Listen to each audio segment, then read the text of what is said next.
You are listening to GeekFest Rants on the IC Robots Radio Network. You have located GeekFest Rants, the entertainment podcast for genre geeks like you. Shall we play a game? Covering the world of vintage and current film and television since 2010. Game over, man! It's game over! Featuring in-depth conversations on sci-fi, horror, fantasy, comics, toys, and conventions. So say we all! So say we all! And now sit back, relax, and enjoy today's show. A long time ago, in a galaxy far, far away. The next chapter in the Star Wars saga, Revenge of the Jedi. The battle between good and evil rages on. Join the further adventures of Luke Skywalker, Han Solo, Princess Leia, Lando Calrissian, Chewbacca, C-3PO and R2-D2, and Darth Vader.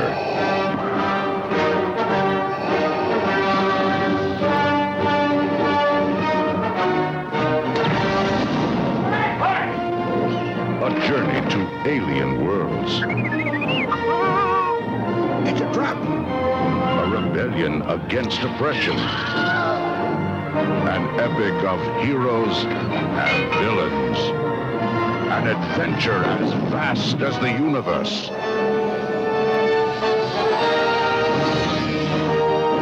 Revenge of the Jedi.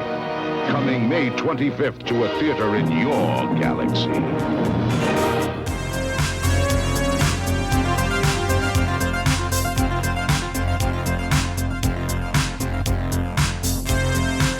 Everybody, and welcome once again to GeekFest Rants. My name is Carlos Perone, and today we are continuing with our Posters of the Month series. This time around, we have two classics. I know I say that a lot. They're all classics to me, but these are legitimate classics. First up, Revenge of the Jedi.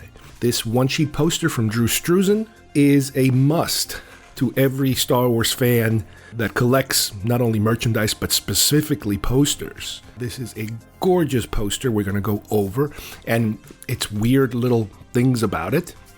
And then, while we're on this kind of like I guess you can call it a Lucasfilm trend, we're going to hit Raiders of the Lost Ark, the original, the first Raiders of the Lost Ark poster. This particular one drawn by Richard Amsel, another giant, in the world of poster artistry. So, as I said before, we are hitting the classics today. All right, so let's get started. First up with Revenge of the Jedi.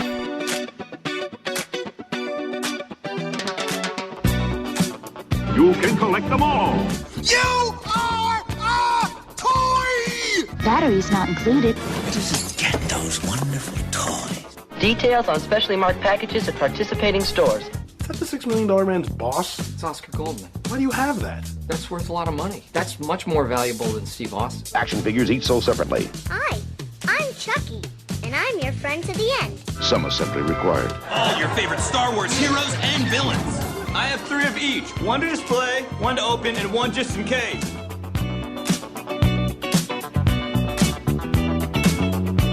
All right, for today's Posters of the Month, we are going to examine two absolute classics. And I know I say this a lot of times because, well, a lot of times I am dealing with posters that are considered classics. Some are just personal favorites, but these are classics in every sense of the word. First one up is the Star Wars Revenge of the Jedi teaser poster. And the other one is the classic Raiders of the Lost Ark poster, the official one sheet for the film. So let's begin with Revenge of the Jedi. Well, as you guys probably know the story by now, the film, for a pretty long period of time while it was being produced, was going to be called Revenge of the Jedi. And whether it's true or not, the story goes that at the last minute, Lucas decided, wait a minute, because, eventually Luke wins, spoiler alert for the film. He didn't want to imply that revenge was, in his character, that it was something that, a trait of a Jedi. So the last second, it went from Revenge of the Jedi to Return of the Jedi. Now, this poster was drawn by Drew Struzan, a giant in the poster making industry. He did practically all of the special edition posters. I believe he did some original ones too, original trilogy ones. He was involved, and he's done some modern stuff. Struzan is everywhere. He's completely, absolutely everywhere. And not just Star Wars. I mean, obviously he's all over Star Wars, but he's all over everything. And we've talked about them before when we talked about The Thing and so many other ones. But here we're going to talk about specifically this poster. And this is a poster, if you've seen it, or if you see the little art that I include in the slate for this show, it's the one that it's kind of reddish with a big giant Darth Vader head looking off to the left, I guess. And it says the saga continues on the top. And then you have a picture or a silhouette, more or less, of Luke and Vader clashing swords, standing over what looks like to be, to me, it looks like Bespin, because it has those pill shape sides to the floor that they're standing on. And then underneath you have Star Wars Revenge of the Jedi. And that's it. Star Wars Revenge of the Jedi. The letters themselves go from yellow to red. The overall poster color is very red. There's a red thing happening in this poster. And I remember seeing this poster or a variation of it. There's multiple variations on this poster, different sizes, different shapes. One of them actually has the release date on the bottom. It says, I think, May 25th, I believe. And that might have been the one that I saw, or this one, I'm not entirely sure. I first saw this poster back in 1983, I believe. It must have been 83, or maybe it was 82. I've talked about this before. When I saw a God knows which re-release of Star Wars, the one that had the trailer included for Revenge of the Jedi, of which that particular poster I've talked about in the past, it was one of the first posters of the month segments that I've done. That poster had this banner across one of the corners that said, with a special sneak preview of the trailer of Revenge of the Jedi. And to me, that was the only one at the time, a poster that had the actual words revenge, an official something from Star Wars, before they had to go and then quickly rename the film. But this particular poster, which I never owned in the past, the one I currently have is a reproduction. It's a very good reproduction. I mean, I couldn't tell you if it's reproduced or not just by looking at it like this. You would have to look at the edges to see the trademarks and all the other stuff. And I'm sure if you put them side by side, you don't have to be a brain surgeon to kind of figure it out, but you have to you got to pay close attention. It's fine. For my purposes, this is perfectly fine. I don't have to spend, $500 to $1,000 to feel satisfied with what's in front of me right now. This poster, I remember, it was the Jackson Theater, I believe, if I can remember right, back in Queens, back in 1980. Again, either 1982, 1983, might have been 83. The promotion for this comes very close to the release of the film. And I remember either coming out of a film or going into a film, and all of a sudden in the lobby, this poster is there. And it was like, oh my God. Now you got to remember, as I mentioned many times before, 1983, no internet. The closest thing to information about films is Starlog magazine. Every now and then you might get something on Entertainment Tonight, or if you go to conventions, sometimes stuff would come to conventions. Granted, Lucasfilm wasn't very active, in convention representation for them, that sort of thing, like they are now, with their own conventions, or even representing their brand, on something like Comic-Con or anything like that, where they make a presence.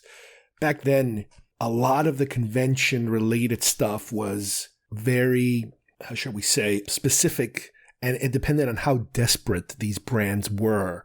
The more desperate you are, the more you promote. Star Wars, by the time, I got here, was a monster. So it didn't need any additional promotion, really. They didn't need to go out there and hustle the way that they initially did, I'm talking about back in the Charlie Lippincott days where they were going to conventions to promote this new thing called Star Wars. That's when they were hungry. That's when they had to do that. After Star Wars came out, that went out the window. It was almost the opposite. They had a very difficult time keeping things under wrap. People trying to sneak in and trying to get a story or get a scoop or get a plot detail or something like that. And that is something that they had to deal with right away, if you think about it. People trying to get a scoop, people trying to, not spoiling, what was coming, whether it was Empire Strikes Back or Return of the Jedi or Revenge of the Jedi.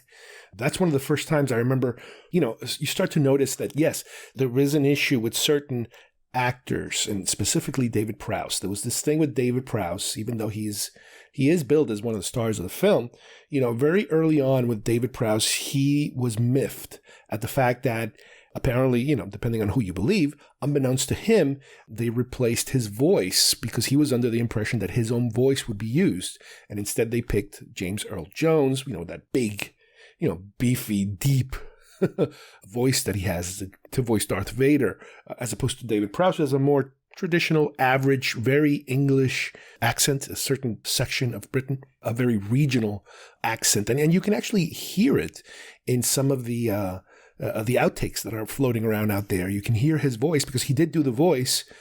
But I find it really hard to believe that anybody would have said, yeah, we're going to keep that voice. No, that voice just didn't fit at all. No matter what you do, it just didn't fit. So again, you never know. So like I said, that was one of the earlier problems that they had, was that, Prowse wasn't very happy with that. And as a result of that, very early on, because he was upset that his voice was replaced, you'll notice that any of the autographs he gives out, or he's given out, always says David Prowse is Darth Vader. So he's kind of like rubbing it in everybody's face in a way of the fact that he is Darth Vader, not that other guy, or not the stunt guy, or not the voice guy. It's a little, I guess, passive aggressive kind of thing against Lucasfilm that kind of stayed on. But with that said, they kind of still had a good relationship until something happened where he gave some kind of an interview where he either revealed a plot point that he wasn't supposed to, or theorized on a plot point that exactly became true. That is, that Vader is Luke's father. So that is when all of a sudden Lucasfilm got upset with him, and they said, all right, that's enough. We can't have these kind of leaks. So from that moment on, they kind of kept him kind of quiet. They try to minimize his part as much as possible. By the time Revenge of the Jedi, Return of the Jedi comes out, they're trying to keep him under wraps as much as possible. And, that whole thing of spoilers or giving away things kind of was something that they kept working on. And it is kind of difficult because in this particular film, he is such a big character. But, very early on, it was difficult. Like I said before, even without the internet, it was difficult because people could slip or could purposely say something stupid, to spoil, a major plot point. And I believe the Revenge of the Jedi or Return of the Jedi had a similar situation where there were certain things that shouldn't have been said that they were said. And again, here we go again. We got to keep things quiet. Well, this being a teaser poster, you don't want to give away too much. You don't want to give away too much. This is a big tease. And you definitely have an enormous, Darth Vader presence in this poster. It's almost as if, if you're looking at it, almost as if this whole poster is about Darth Vader. But you do have Luke and him clashing swords, and it does look like an Empire Strikes Back-y kind of pose. Luke is holding the saber in a certain way that we might have seen before. Vader is less silhouetted. You can actually see, the different colors on his chest and his belt and all that kind of thing. And even on his face is like there is some light, and behind them there's this pinkish kind of glow, which it's a little unusual because it's like a pink that kind of transitions into a purple, which you kind of could say, well, maybe that's the effect you get when you have smoke, projected in front of a red background. Now, again, we're not used to seeing this because in Empire, it was basically black with some orange. But this is giving us a heads up already that we are going to be dealing with a certain color palette. And the color palette is something that I think I might have talked about in the past, that when I think of Star Wars, and I have a feeling it's by design, it's not by accident. when I think of the Star Wars films, the original trilogy anyway, not necessarily the prequels, but the original films, I always kind of picture Star Wars as either white or gold. Originally, when you saw the logo for Star Wars in the original posters, most of them really are white. The letters Star Wars are white. At a certain point, I think they might have experimented a little bit with blue, but then they kind of settled with gold. And by gold, I'm talking about the crawl. When you see the crawl, everything is in gold. And that is kind of the classic now look of when you think of Star Wars. You still, like I said, you still have the white. The white is still there, but it's somewhere, I would say, it fluctuates somewhere between white and gold. Action figures. All the branding on action figures are usually white, like a chrome kind of white. Sometimes they have an accent of gold. Sometimes they don't. Even Force Awakens, I think they went back to gold because I guess they wanted to recreate that original trilogy, beginning of the saga feel to it. So, when I think of Star Wars, in a logo fashion, I always think of that gold or that white chromy, action figure brand. When we move on to the second film, and again, a lot of this could also be due to the trailers. Some of the initial trailers for The Empire Strikes Back, they used a blue font. And the blue font the blue color font kind of makes sense because it's, when I think of Empire, I think of Hoth, and I think of this not necessarily white, but a bluish hue. Anything having to do with Hoth, that blue sky that kind of makes everything, all the whites turn a little bit blue. Luke's, blue lightsaber. There's a lot of blue in there. And granted, later on in the story, we do get some greens and we get some golds and we get some oranges, as the story progresses. Different shades that we haven't really seen before. Even Tatooine is very different than Cloud City, let's say. Tatooine is more bland, more yellow, very light browns. Cloud City, forget it. It's elegant, and between the sky, pinks, and the oranges and the reds, it's a whole other color palette. But that's not what they were shooting for as far as the way that they were promoting the film and branding the film. In the poster, again, it's a little different in the poster because that happens. But the first initial color that I think of is more of a blue. By the time we get to Return of the Jedi or Revenge of the Jedi, red is there for you. This poster is red. There's red everywhere. And I even remember when I watched that trailer. Oh my God, when I watched that trailer, once again, everything was in red. All of the logos were in red. Return, red, of the Jedi, Revenge, of the Jedi. And even in the trailer itself, I remember that was one of the overwhelming colors that kind of stuck out was the Royal Guards, the Emperor's Royal Guards. It's like, oh my God, look at those red outfits. They're fantastic. They stuck out so much, even though you did have, in that trailer, you see a lot of stuff. You see some Tatooine, you see some Endor. Granted, at the time, you have no idea what you're dealing with, but, and you see some Death Star-y looking, or at the time I don't think we knew it was the Death Star. I think it was some kind of Imperial setting. But I do remember that was one of the biggest things that stuck out to me was red. And this poster gives you that. It gives you that new color palette, and it's supposed to tell, it's supposed to differentiate this film from the first two films, and it does that, color-wise. But one of the things that I read that Struzan was trying to convey in this poster was that there was a struggle, a very distinct struggle between two forces, the forces of light and forces of darkness. And one of the things that also plays a little bit of a head game with you with the teaser trailer for Revenge of the Jedi is that we do see Luke wearing black. He has his new outfit for this film. Now, we don't know exactly what it means or what it represents or how it came about or anything of that, but we do notice he's wearing black and he's confronting Vader in his own black outfit. So in your mind, you start to think, wait a minute, is Luke a bad guy in this film? What's going on? Why is he wearing black? It's very subtle. Well, not so subtle, but in the poster, once again, Struzan was trying to, because we also see them both in shade. We see a silhouette of Luke completely black, and we see Vader wearing his outfit completely black. And we're like thinking, wait a minute, is this, are these guys going to is Luke going to turn evil? That was one of the big things about this film was about Luke turning. Is that a possibility? Again, you could kind of say, well, maybe this was done intentionally because we wanted people to start wondering. It's all part of the marketing and trying to get people's attention. But it's one of these situations where it's kind of like, like I mentioned in the beginning of this recording, on one hand, they are not going out of their way to promote the film. But on the other hand, they're trying to convey something. So it's almost like subliminal. It's like we don't want to go out there and tell you about it, but we want to subliminally tell you certain things. So it's kind of like in the back of your mind. That's a possibility. I don't know. The artist, like I said, the artist, is trying to portray something in this poster.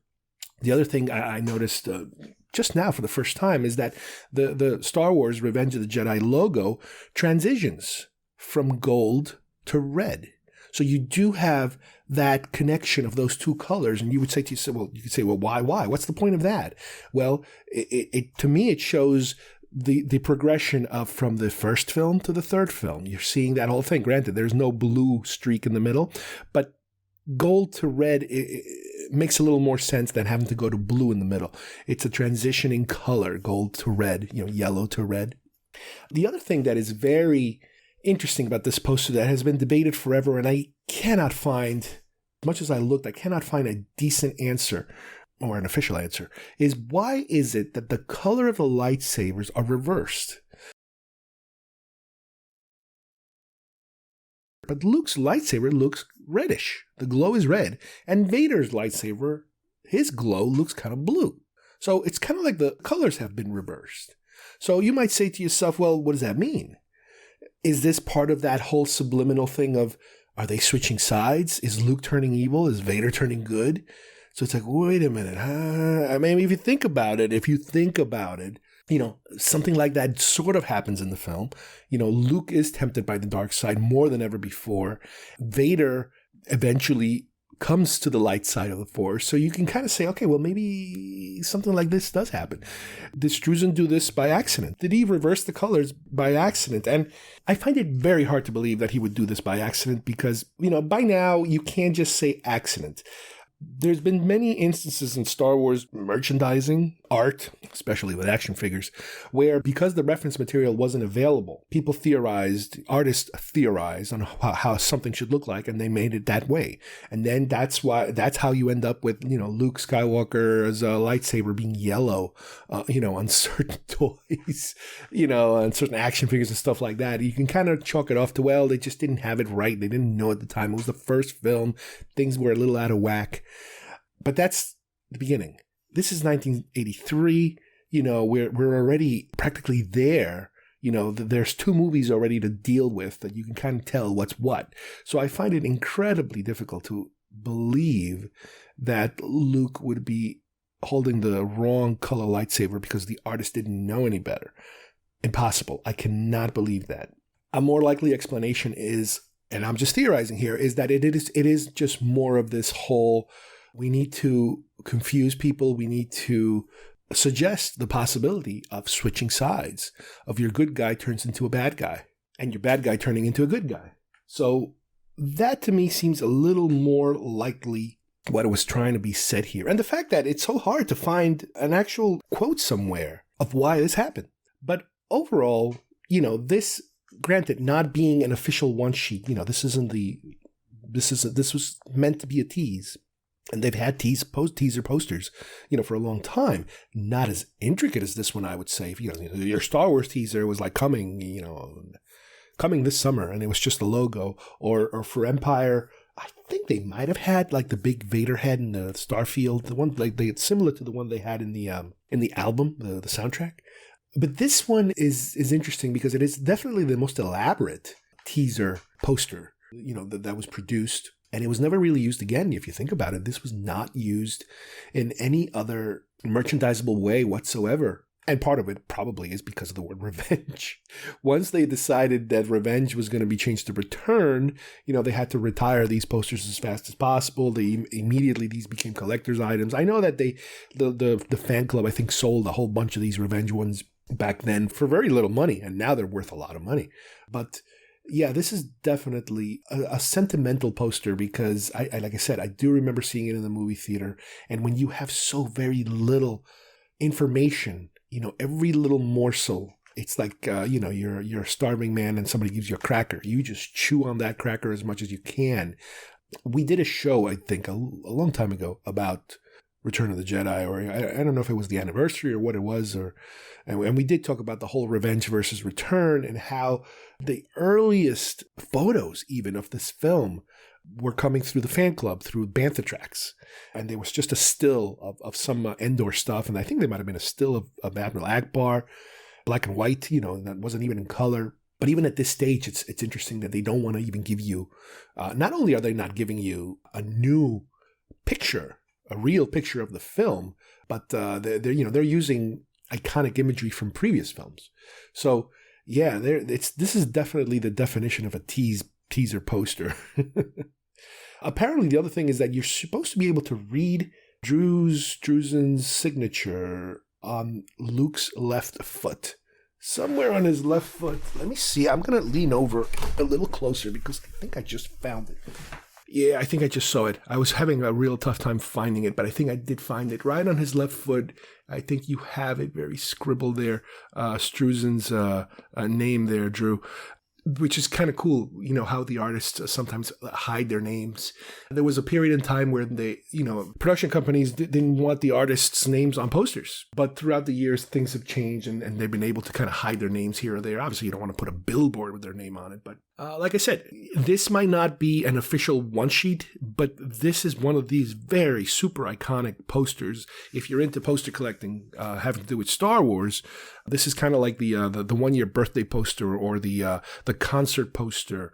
There are certain posters that are very iconic and important in poster collecting, and the fact that this is the only one that is completely, labeled with Revenge of the Jedi. This is it.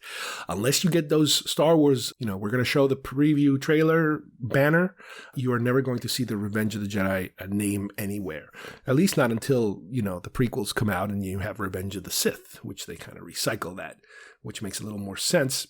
But I definitely would recommend this poster for any serious Star Wars poster collector. Again, you want to spend real money, please go ahead and do it. Good luck.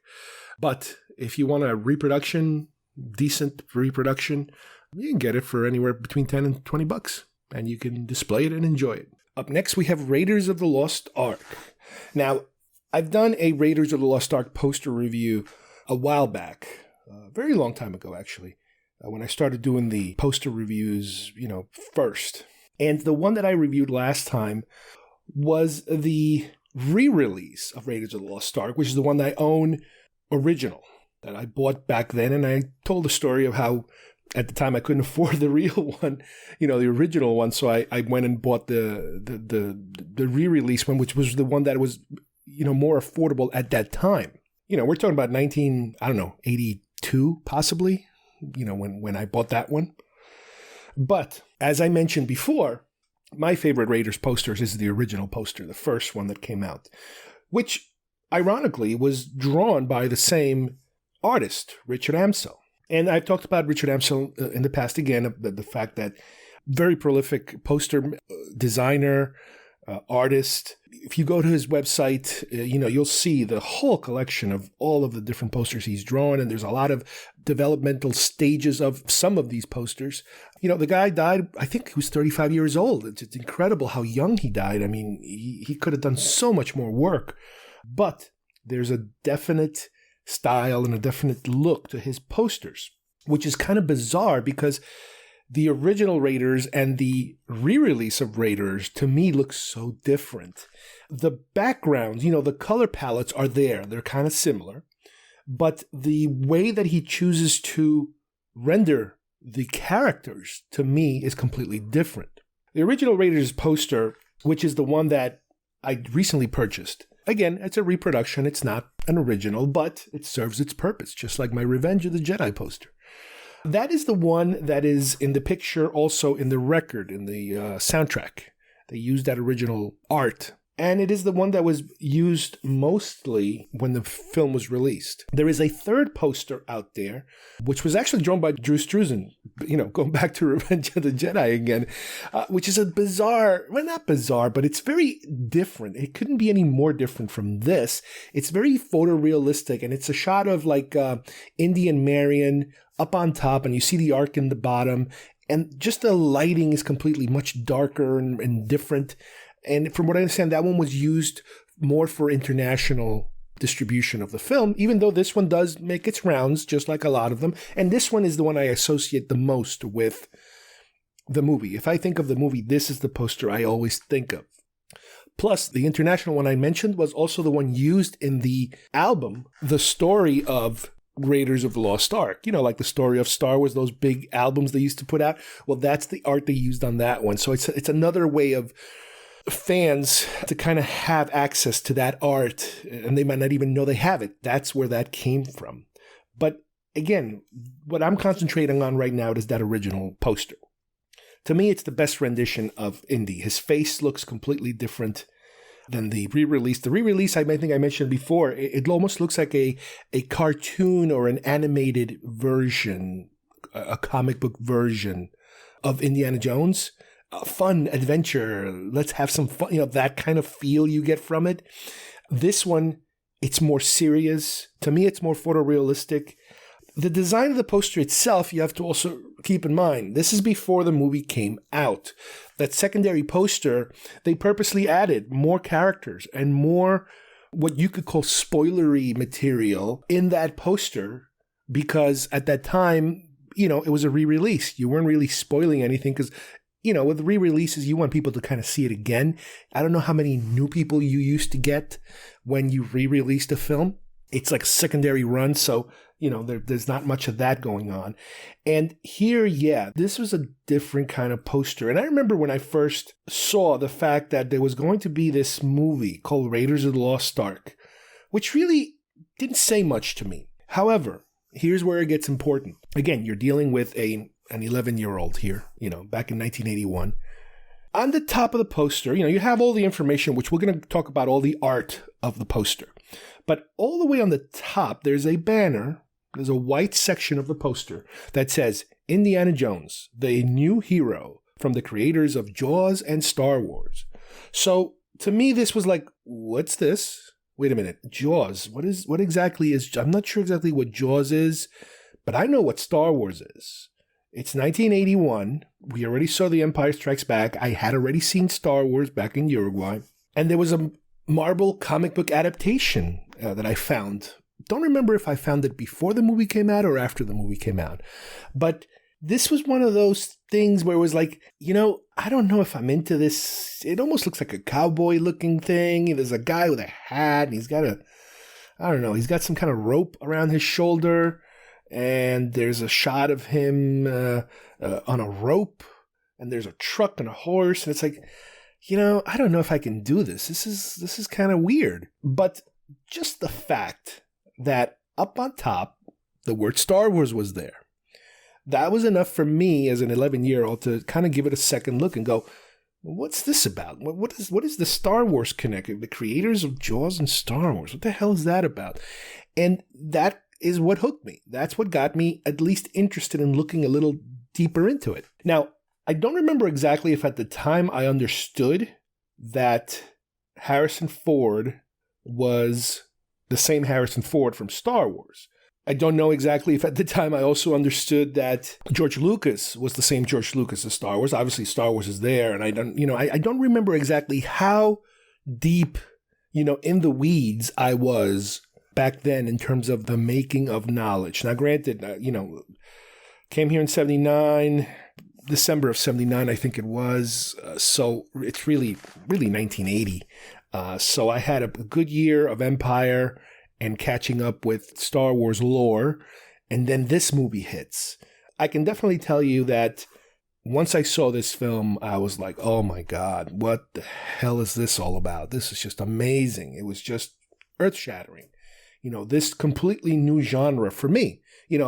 Around that time, I was always gravitating towards sci-fi. Not even horror back then. I'd say more sci-fi. But all of a sudden, this movie just opened up, my tastes in film. And there was something completely, incredible about it. And granted, Harrison Ford was probably one of the biggest things. This guy now has 2 movies under his belt that are completely amazing. And this is his starting role. He's the star of this film. He's not a co-star as he is in Star Wars or Empire. But the poster itself, again, you have to remember that the poster, this is the original poster. So like they do on many films, they don't want to give you too much. They don't want to give it away too much. The secondary poster, the re-release, gives you a lot more because you already know some of these characters. But with this poster, what you have is Raiders of the Lost Ark on top with the logo, the letters, the red to white, grading letters that are iconic. They're kind of like the Back to the Future letters. I don't remember if Back to the Future uses the same color grade or it's reverse or something like that. But it became iconic, for the names of the movies. They're all going to have that. As far as the merchandising goes, as far as the books and the, that kind of thing, especially the posters. But what's funny is that in a lot of the movies, especially even in Raiders of the Lost Ark, when you see the name of the movie in the movie, it's done with a completely different font, a completely different color. And you're like, whoa, this is weird. The other thing to keep in mind is that this is before, just like anything else, before you turn it into a franchise, the possibility of this being a single film, it wasn't called Indiana Jones and the Raiders of the Lost Ark like it is now. Now they kind of rebranded the film because all the sequels became Indiana Jones, Temple of Doom, Indiana Jones, The Last Crusade, Indiana Jones, the Crystal Skull, whatever. And I'm sure the next one will be Indiana Jones and whatever. But back then, this is how they were. This is the name of the movie. So you have the title up top. You have a huge picture of Harrison Ford, and again, it's very photorealistic. I assume it must have came from some photograph. He might not necessarily been holding, the whip over his shoulder in the photograph, but it is him. It looks just like him and is very well done. And as you scroll down a little further down, let's see, to the right, you have a truck and what could be Indiana Jones on a white horse riding alongside the truck. Now, it's interesting because the truck does not look exactly like the truck we get in the movie. It looks a little different. It's got a big cross in the front. The windows in the front are different. The grill is not the same kind of grill. So this might have been, again, I'm speculating here, from some conceptual drawings, artistic drawings, that sort of thing that they were using or in giving the artist the idea of what it would look like. Obviously, a white horse is a white horse, so you don't have to really, it's pretty dead on what a white horse looks like. The other side of the poster, on the left side of the poster, if you will, you have Indy climbing down a rope into an area where there's what appears to be a lady wearing a whitish kind of dress holding a torch. Now, obviously, that's Marion. But now the fact that, to me, it looks a lot like Marion, like even the way the dress is cut. Remember, she rips the dress or in order to so the snakes don't get in there and that sort of thing. So it looks a lot like her, which leads me to believe that maybe he did have some kind of reference photo of that scene or something about that scene. And then you also see the bit of a crumbled foot, statuesque foot, large foot with a snake around it, and you see some snakes on the ground, and the snake it's funny because some of that stuff kind of overlaps to the bottom of the poster a little bit, just like the whip he's holding, it overlaps into the white area of the poster, which is interesting how why would they choose to do that, to let some things overlap. And the other thing that's also very interesting that I've never really noticed before is that the rope that Indy is climbing down on, if you follow the rope all the way up, it starts at the R of Raiders. It is kind of being held by the little D shape inside the R. That's where the rope starts. I've never really noticed that before until now. And in the center bottom, in between those two other images, you have the god of the Hobitos, the fertility statue, in its little altar. Which, looking at this poster, you might say to yourself, this is back in 1981. You might say, Raiders of the Lost Ark. What the heck are Raiders? Raiders? What is Raiders? They're raiding, or are they raiders? Like, are they riders? No, not riders, raiders. I remember that was one of the toughest things about, it's like, what the hell is a raider of the Lost Ark? Okay, a Lost Ark, well, that must be the Ark down there. I mean, I'm looking at this little statue down there with this with its teeth and red eyes. And I remember I used to say, oh, wow, that must be the Lost Ark. Again, the Ark itself, it's the MacGuffin, but it's more than a MacGuffin, because the MacGuffin, you actually see this particular MacGuffin, but you don't want to see it in this poster. The color palette, like I said, it's very, very tan and brown and yellow, and the interesting thing about this drawing also is that this art is that the background, in other words, behind the characters and all this other stuff, you see what looks like to be what could be an Egyptian tomb wall, because it's very yellow with a lot of cracks and discolorations behind them. So the artist, Amsel, purposely wanted to give you that color palette and that feel, because we do get that. That is the entire Egyptian sequence, of going into the tombs, going into the temples, and you see that kind of thing. And I'm glad that he was able to do this, for this particular poster. It is very pencil drawn looking. It's got so much, like I said, it is more photorealistic than the other one, because the other one is more in the cartoony side.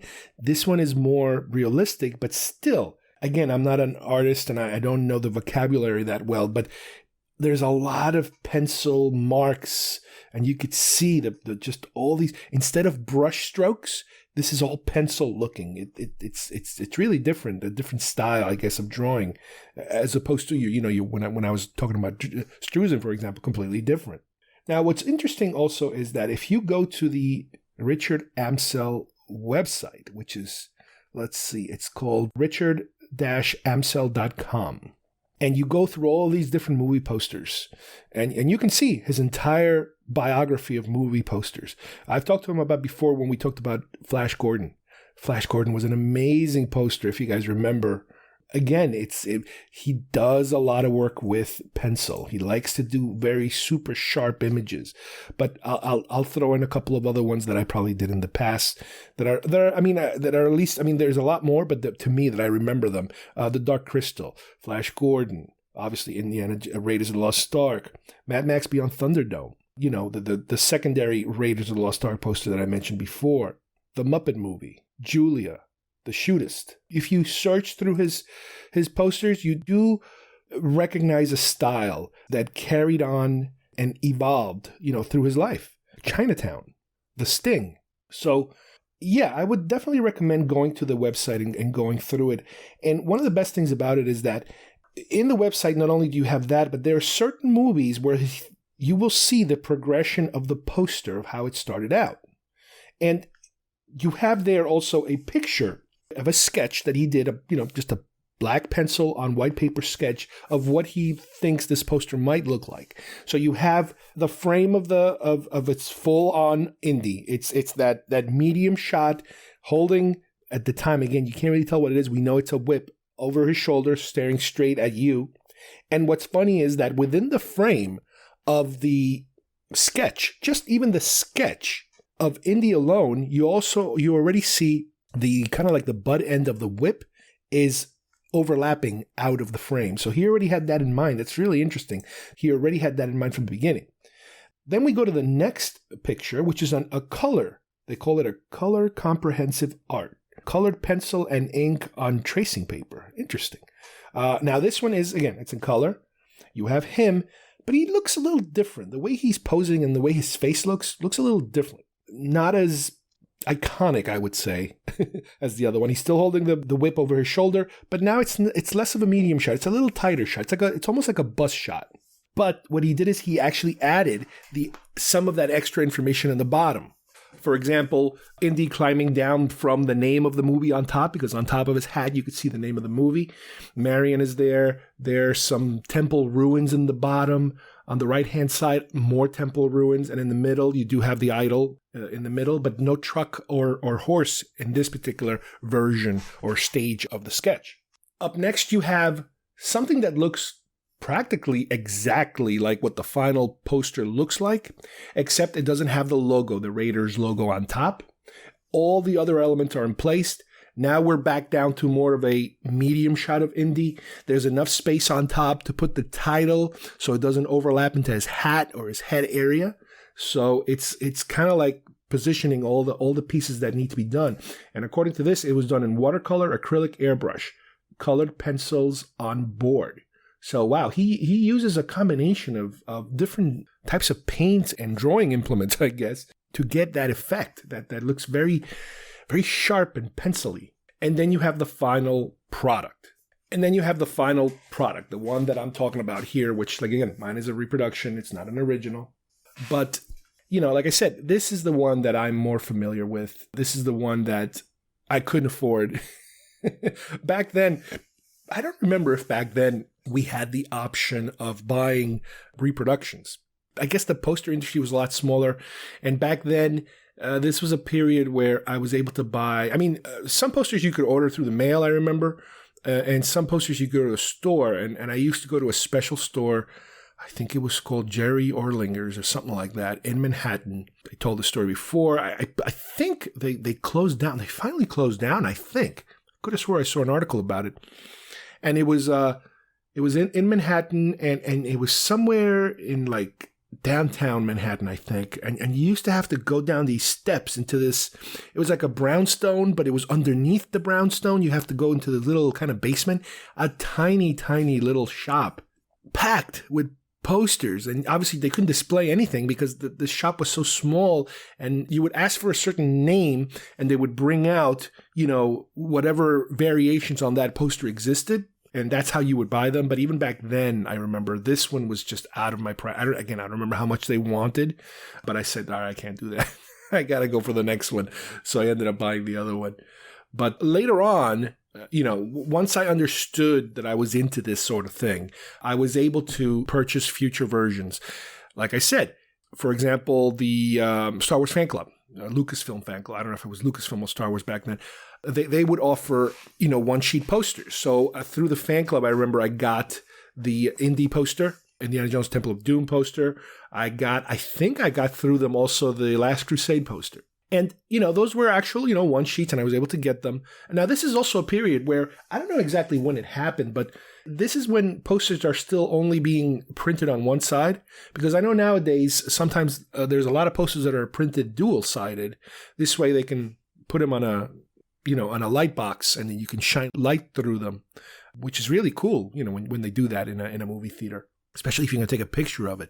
But this is still an era where the posters are single-sided printed. But I don't remember exactly if this poster was offered through the fan club. And at the time, like I said, I just wasn't, I don't know if either I wasn't part of the fan club at that point yet, but I'm pretty sure I was pretty early on the fan club, or if it just wasn't in my radar and I kind of said, nah, don't worry about it, skip it. But then, yeah, when the movie came out, forget it. The movie just blew everything away. I still have, and I think I might have mentioned it once before, I still have a cassette recording. Now, I didn't go as crazy as I used to go with Star Wars. I told the story of sneaking in a tape recorder to record the audio while watching Empire Strikes Back. I did that once. I didn't do it later because obviously, home video was actually becoming more common, and it's like, what's the point of doing this if eventually you'll have it on VHS? And eventually we did. All of us bought VHS copies of Star Wars and Empire and whatever. But around this time, which was around the Empire Strikes Back time, they did the making of Raiders of the Lost Ark. I think it was called Stunts and Something show. I forget what it was called exactly, but it was basically the making of and it was a lot about the stunt work. And this was obviously to promote the film. This is something that used to be done sometimes back then.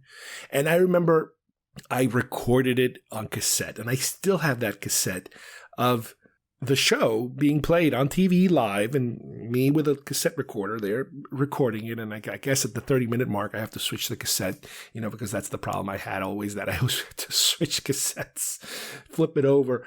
So it's funny that I do have an actual recording of watching the making of Raiders of the Lost Ark.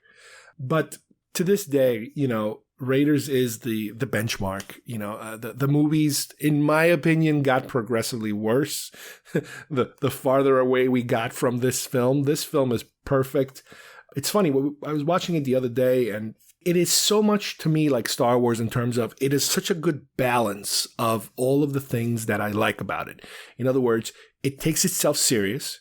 It has humor, but overall, it takes itself serious. not up until the very, very end do we get the supernatural part. So it's almost like a detective story, an adventure detective story, because it's not until the end where the film goes, oh my God, this is bigger than we thought it was. However, the other day, right after putting on Raiders, I put on Indiana Jones and the Temple of Doom. And I noticed right away, and this is one of the things that bothered me about Temple of Doom, is that the character of Willie is a complete comedic character. She almost has no realistic scenes or lines because she's always the comic relief. I mean, Short Round was a big comic relief, but Willie's a comic relief. And that is one of the things I remember I did not like about Indiana Jones and the Temple of Doom, is the fact that it doesn't take itself too serious, even though they're very, they're in a very deadly scenario of these, this group that's kidnapping children and they're being held slaves and this and that. But the heavy-handed comedy is one of the things that really, really struck me hard while trying to watch Temple of Doom. And the other thing was the opening musical number. The opening musical number, I kept thinking, and I understand that I know it's a concept thing, and it's a fantasy thing, if you will, because I kept telling my son, look at this. They're dancing. It's a musical number. As far as musical numbers go on musicals, it works. They're doing it right. They're dancing. They have a nice big stage. They have everything set up for them, and they're dancing perfectly well. However, this is taking me out of the film. This is not realistic. When you watch a musical, you're not in a realistic setting. So they're supposed to be at this club with a tiny little stage, and the stage where they're dancing, where they're showing you the dance, it's like it's like Radio City Music Hall. It's like a gigantic, movie set stage, but we're supposed to kind of believe or pretend that this is all happening in a very tiny club, second floor of a club building stage, which is kind of like, okay, what is the beginning of the film a fantasy that we're kind of seeing in our heads? But then we kind of come back to reality, and it's a very tiny stage with only 2 or 3 dancing girls. That I always found weird, that we would start the film in this fantasy mode where you're already jumping into it thinking, what's going on here? We don't start with realism, Then we get a little more realistic when we have the, Indy comes in and they're doing the deal for the diamond, for the statue or whatever, all that stuff. But Willie's character, oh my God, the constant jokey and silly, and then you have Short Round, which, he's also kind of silly, and I don't know. In my opinion, I think they kind of went a little overboard. I'm always waiting for the story to get more serious. Now, don't get me wrong, that opening sequence is fantastic in terms of the fight scene, the chasing after the antidote and all that stuff. But it is so peppered in comedy that it's like, oh my God. Now, luckily, they didn't go that crazy in Last Crusade, but Last Crusade also felt different to me. Again, it didn't have the same feel. It was very much father and son. Father is so smart, son is kind of dumb, but it's Indy. He's not dumb, so he's always kind of doing this dynamic dance with his father. And I get that. That's what they were going for. But again, that's not Raiders. Temple of Doom is not Raiders. It doesn't have that tone, that feel. And even if you go further into Kingdom of the Crystal Skull, I can't even tell you what that was. That was just, sheesh. They were trying, I don't know, maybe they were trying to combine everything, the father-son, except he's the father now. Now they're Russians. And, I don't know. It was weird. It was weird. In Last Crusade, they were definitely trying to bring the serious aspect by bringing the Nazis back. But I think the silly banter between the father and son, to me, felt a little distracting. Again, it brings us further from this original concept. I don't know what they're going to do next. I know they're going to do something. I don't know how Harrison Ford is going to play him. I don't know what exactly he has in mind, or Lucas and Spielberg, but I wish him the best, and I'll go see it no matter what. And the poster will be interesting to see what kind of poster they come up with for that, because nowadays they don't always go for the big stars, the big poster artists. Sometimes they just like pull somebody out of their thin air, and you're like, wow, who is this? You never exactly know who these people are. The poster superstars don't seem to be around anymore. But again, this is definitely a classic. I definitely recommend picking one up, going to the website of Richard Amsel. Take a look at his prolific work. You won't be disappointed. All right, I hope you guys enjoyed today's show. We once again explore the world of posters, movie posters. And we hit Revenge of the Jedi and Raiders of the Lost Ark. It does not get any more classic than that, pretty much. These are wonderful posters. As I mentioned, they're reprints. They're not originals. If you own the originals, that's amazing. You probably got a fantastic deal if you bought them originally when they first came out. Nowadays, they are ridiculously expensive if you're looking for originals. But guess what? These reprints, they're not bad, especially if you like to rotate posters and they're not going to hang around there for too long. They're not perfect. They are clearly reprints. There's nothing hiding them. There's certain little things about them that tell you that they're reprints. The Revenge of the Jedi one has this little logo on the side that you're like, that's not original. And the funny thing is that the Raiders of the Lost Ark one has a date in the corner that is different from the original print, because it even says 1982 on it when it should say 1981. So that's kind of cool how they even hid a way of people not getting fooled. It's hidden in the bottom of the corner of the poster itself, built into it. So that's kind of neat. Well, thanks everybody for listening, and we will see you here soon at GeekFest Rants. Bye-bye, everybody. For nearly 3,000 years, man has searched for the lost Ark of the Covenant. The Bible speaks of the Ark leveling mountains and laying waste to entire regions. Not something to be taken lightly. No one knows its secrets. Jones, do you realize what the Ark is? It's a transmitter. It's a radio for speaking to God. An army which carries the Ark before it is invincible. The Ark. If it is their Eternis, then it is something that man was not meant to disturb. It is protected by forces beyond imagination. It is desired above all treasures on earth by those who are good, trust me, and those who are evil. I'll tell you everything. Yes, I know you will. Raiders of the Lost Ark. Let her go.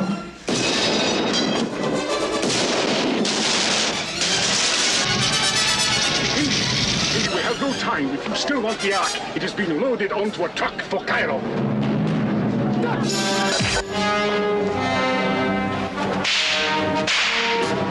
Raiders of the Lost Ark. A film from Steven Spielberg and George Lucas.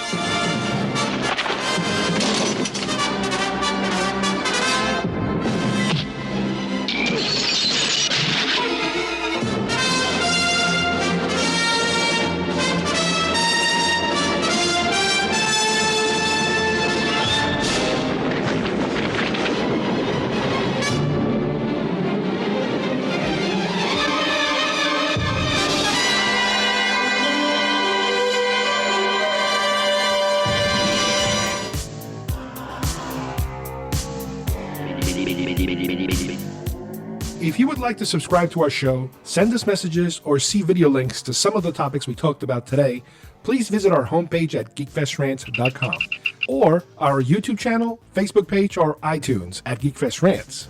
I don't know what we're yelling about! GeekFest Rants is produced by Carlos Perón, copyright 2019.